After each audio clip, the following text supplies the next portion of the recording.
Okay, we now welcome on a now good friend of ours. We've had you on, I think this is the third time. You can probably recognize that laugh. It is Big Papi, David Ortiz, legend of the game. A little bit nicer than the last time when we were standing in the sun in D.C. Remember that? Yeah. Melting? Melting. So you're here with Sheridan. You are doing a big day out with Big Papi, where you're surprising unknowing fans for a fun day out in the city of Boston. And Sheridan's the official hotel of MLB. So what else are you doing with Sheridan here? I'm a spokesman for them. I joined the Sheridan family.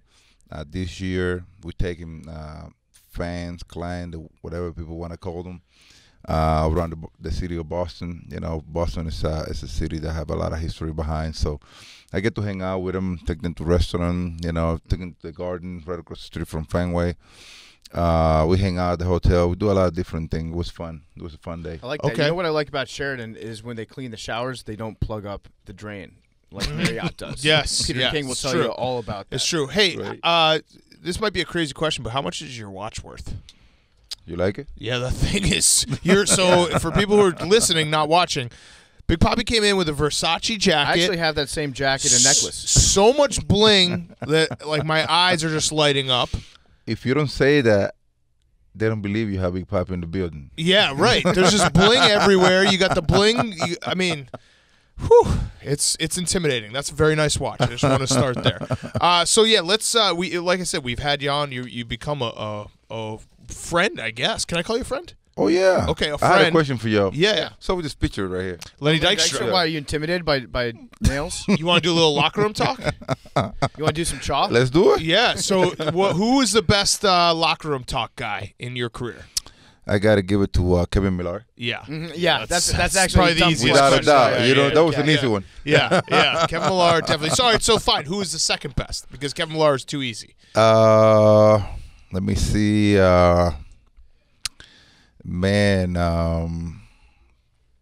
Probably me. Oh, okay. Yeah. All right. So that's also an easy question. I like that. Did you have any slump busters? Like, because right now, you know, you can get into a funk on when we blog. Sometimes it's like, hey, I haven't cracked out a good blog in a week. What would you do to get out of a slump? Well, it's all depend. I mean, I wasn't like too much of a. You didn't really have slumps. I did. Everybody in baseball always has slump. I mean, you can be doing really good, and all of a sudden, boom, you off for Teddy. Mm-hmm. You know, it happens so quick. I mean, off for Teddy is like what, 5 games? Yeah. I mean, you can go 5, 10 games without getting a hit in a heartbeat. You know what I'm saying? So I don't know. I think once I was going through it, you know, I always want to do things differently. Mm-hmm. Yeah. You know what I'm saying? Just to like the way you can reset your mind and basically get a concussion. Starting all over, probably. That's hitting the reset button. Yeah. Would you use any? My wife have a lot to do with my different routines, so yeah, I gotta give it to her. Would you lean on any teammates like Pedro Martinez or anyone else to help you out? If I tell you a true story that Pedro did to me, you won't believe it. Oh, well, I think we'd believe it because I think someone else might have told us. I think Kevin Millar might have told us the story.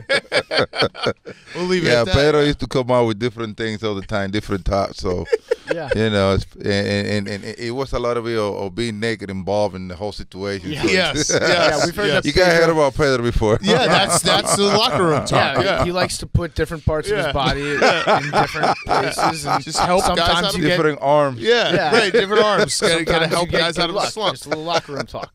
So we're obviously getting close to October. It is a week away. Playoff baseball, nothing like it. What, you know, in terms of a team, how does the energy and the feel of a team like switch as soon as you get to October? Are guys just more focused, or do you go with the more relaxed, like trying to loosen everyone up so people don't get tense? How does a team approach October differently than the 6 months of the season is? That's a good question. You know, once you know you're gonna be in it, your mindset is like, you know, flipping a switch. Mm-hmm. It just like, okay, this is a teamwork. I mean, it's always a teamwork, but during the regular season, you want to make sure that you bring something to the table personally every day. You know, people always talk about being selfish, playing the game, I don't mind if you are selfish, the longest you bring something to the table every day. Mm-hmm. You know what I'm saying? So, but once you walk into the playoff, it's a teamwork. You know, everybody need to be in the same page because it's a short series, and you want to take advantage of everything that is going on. If you got men in the scoring position, you want to make sure the guy score. If you're a pitcher and you're facing a guy in a tough situation, you want to make sure you get the guy out. If you are playing defense, you want to make sure you execute every play. You know what I'm saying? So, because everything happens so quick and it's so short, and all of a sudden, if you don't execute the right way, you can be at home at any time. It doesn't matter if you win 150 game. How would you stay focused, though, not playing in the field? I always wondered that with DHs. It's got to be tough for a playoff game where you know 4 at best 5 at bats in a game to stay focused in between those at bats. How do you do that? Well, the thing is that in my case, being one of the older on the club and being one of the has been the longest in there, I was always my job besides hitting was feeding the guys back with information about what's going on the field. So it wasn't really the time off for me. You know, I always here come Pedroia, here come Mookie Betts, here comes Bogart. They want to know what's going on, what the guy's throwing. You know, I mean, did I do this the right way? You know, I mean, it's so much going on during the game that there's no way you can be unplugged at any time. So, in other words, you were the guy with the Apple Watch that was sending signals. Ooh, yeah. Right? That was your job? Nice. I gotta get myself one of those watches, man. I know you like watches. A lot of information going to this watch. I mean, this one is nothing but ice and the timing. Yeah, Those you Apple don't Watch even got look at that everything. one for time. That's just for ice. You're just blinging on people. You're looking at your phone for time. Yeah, there you go. My the time is always wrong with my watch. Anyway. Yes, yeah. yeah, who cares, right? Over the course of the regular season, would you, like going out for batting practice every day, would you, were there ever any coaches that you knew were watching, like from afar and like keeping stats on, you know, where you were putting the ball in batting practice, or was that just strictly a time where it was like you could go out there and work on whatever you wanted? Yeah, that's exactly how it worked, you know, like the coaches, they kind of like get on the mix whenever you're doing something wrong. Whenever you are in a slump, they want to watch what you're doing, and then here comes the TV time where you compare what you're doing in batting practice with what you're doing during the game, and then the mechanical part of it. That's when the coaches get in the mix. Right. Other than that, to me in batting practice, the experience play a big role because I want to go out there and consistently every day do what I know that I need to do to cover the whole. You know, from pole to pole, the whole field, you know. So I that was something that I used to work on every day. And then you had a guy like Mookie Betts coming into the league, sitting down, watching, they learn. Bogart, watching, they learn. And that's why those guys are so good because baseball is something that you had to be on it 24/7. You can just sit down and let yourself get caught sleeping, you know. I mean, there's competition. There are people that they are waiting to get that opportunity to earn that position. So you got to work hard every day. Who is your favorite person in the media? In the media? Yeah, while you're playing. I got to say my favorite media, besides you guys, it have to be, what's my man name, the Afro? Dan Shaughnessy? Dan Shaughnessy, yeah. You like Dan? Hell no. I was gonna say. But by the way, I was fine with the media, you know, like you know how the media is in Boston, you know, like you go back and forth. I know that the media is always trying to do their job. It was so much negativity once I get there, but once we start winning, things start changing, you know. The attacking was different. But the media always had to say something to make things interesting. You know what I'm saying? So we got a job to do. If you understand that, you be fine. You got a job to do. We got a job. You got a job to exactly. do. You got a job. Yeah. But we got a job. By the way, saying that Dan Shaughnessy has an afro is probably the highest compliment he's ever received. I know. Yeah. He's gonna just sit down and like beat off to that for a month. So there hasn't been a team to repeat in baseball in a really long time. And you obviously were part of 3 World Series teams, obviously never repeated.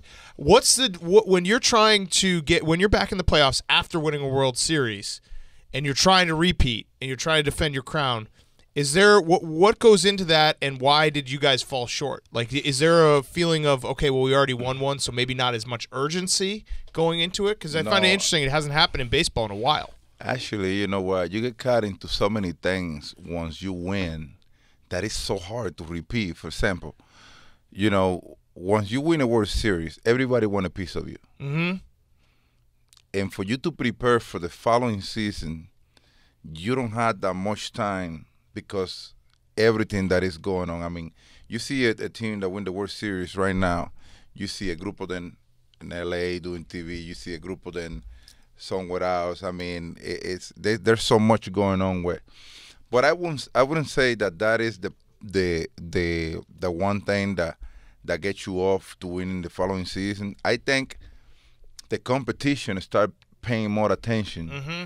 To what the team did the previous year, you know. So, and then they start attacking those part of those aspects of the game, the way you don't get to be able to execute the same way you did the year before, the previous year. So, there's once you win the World Series, the rest of the league start paying more attention to why you won the World Series. Right. That's the way I can describe it. That's why the Washington Nationals never do it, because we don't want that target on our backs. Yeah. We want a full off season to prepare, which is smart. Yep. Where do you think Bryce Harper's going to go? I would say he's probably going to go to an American League team. Interesting. Yeah. So, Pinstripes? Boston? No, I think we are stuck in Boston with good outfielder, you know what I'm saying? And you don't think his dog's name is Wrigley? And his other dog's name's Fenway. Well, you know what? I to be honest with you, I think Philadelphia. Philadelphia. I've actually heard that. Yeah. That's the dark horse. Philadelphia's trying to win a World Series in the next few years. They got pinstripes too. Yeah. Oh yeah, you're so right. it's just he wants to get those stripes. Although that season, the Phillies season's actually interesting because they were obviously in the East, the NL East, for a very long time this year. They were an upstart team. They kind of put it together. They've been doing a rebuilding thing. And then the last week and a half, they've just kind of fallen off the face of the earth. How does that happen where a team can just essentially die at the finish line? Well, remember, I don't think everybody was expecting them to do that well. Yeah. But then they have a manager, which is my boy, Gabe Kapler. Yeah. Gabe Kapler is one of the unique person in baseball that I can tell you. The guy is straighter than an arrow. You know, like this guy, he wants things to be perfect. And I think that was one of the reasons why this team did so well first half of the season. But remember, in the second half of the season, experience play a big role because guys start getting tired. You know, there's a lot of games, too much traveling. So the second half, you have to approach the season different than the first half of the season. So if you look at the Philadelphia team, everybody pretty much is very young. So there's not much of experience. But I would say that this year going to carry over in the following years, plus with the help of Gabe Kapler for them to stack up and have different seasons in years to come. Okay. Obviously, you know, you still get that paycheck from the Red Sox, so you have to say that they're going to win the World Series, right? Without a doubt. Yeah. Smart. Smart business decision. Those jackets don't pay for themselves. You know what I'm saying? Yeah. But if you had to say what the weakness on the Red Sox is this postseason, what would it be? No Papi. I'm a little concerned, to be honest with you, about the middle reliever. You know, I think we need to approach the opposition better when it comes down to it. Starting rotation, to me, is better than what he has ever been. Sale look good. I mean, when you have Sale in the mound, you know it's almost a guaranteed win. But once Sale get out of the game, in the 6 or 7, those inning and a half, I want to make sure that we are covered until we get to my man, the closer. So that part of the game is the only thing that concerns me a little bit. But other than that, I think we're ready to attack. Okay, so you obviously will, if I asked you for your World Series pick, you'd say the Red Sox. Give me a backup. So you said the Red Sox. Give me the backup. Houston. Okay. Looking Even though good. the repeat thing, yeah. Yeah, But Houston is looking good. Houston have a little bit of struggle during the regular season with some injuries, but they have everybody already playing now. So and they are in the playoffs. So Yeah. you gotta don't forget about them. The Yankees, to be honest with you, they have the big boy back. Yeah. And you know they are a different monster when they have the big boy. They don't have pitching, though. Can you say Yankees like 6 times? It's always awesome when you say Yankees. Yankee, Yankee, Yankee, Yankee, Yankee.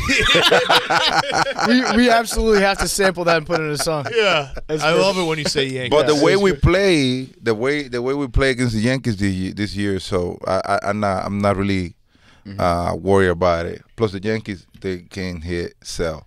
Yeah. That's true. Yeah. Are you ever worried about the fact that so full disclosure, I don't know if I've ever told you this, but I work for A-Rod. I'm part of A-Rod Corp. Okay. Are you ever worried that he was a better player and better broadcaster than you? No. Okay, well, I disagree. As an employee of A-Rod Corp, I disagree. You better say that. Yeah. I know where my bread is buttered, Yeah, man. big Come cats. on. Baggy You better work on a sweatshirts paycheck. aren't Yeah. free, you know. It's like me Right. talking trash about the Red Sox. Yeah, you know? can't do it. Exactly. We'll just sit here and just stare at each other. I understand you. Yeah, yeah. I got you back. No, I do love, though, you and A-Rod are great together on TV. Yeah, It's a fun A-Rod time. he's very professional, you know, on the set, and he do his homework, man. I Yeah. tell you, I me personally, I can tell you that I have learned a little bit from him. He do his homework. He want to be right on, you know what I'm saying, and he's very professional. Yeah, yeah. Have you ever pitched in a game? No, Ooh. Would you ever want to? in the minor league, I think I did once. yeah? Yeah. What's in your arsenal? What kind of pitches you throw? I got slider, changeup, and changeup plus. Can you throw a curveball? Oh yeah, I got a 12-6, brother. Oh, My back pocket, there you just in go. case. Knee buckler? Buckle up. A little Barry Zito? Oh yeah, I like that. Right at you, coming back to the toe. I like that a lot. I like that a lot. Did we ever ask you who the hardest or the toughest pitcher you ever faced was? We Pedro. did. Yeah, Pedro? Pedro. That's Yeah, why so I give us joined him. another one. Yeah, Yeah, give us Can't another beat him, one. join him. They all tough, man. They all give you a hard time. I mean, baseball is like going back and forth. My Musina Yeah. give me a hard time at the beginning that- of my that knuckle career. curve. How would you prepare for a guy like that? How like if a guy's getting you out? So say you're going into October and you know you're facing a team where the pitcher has given you trouble all year.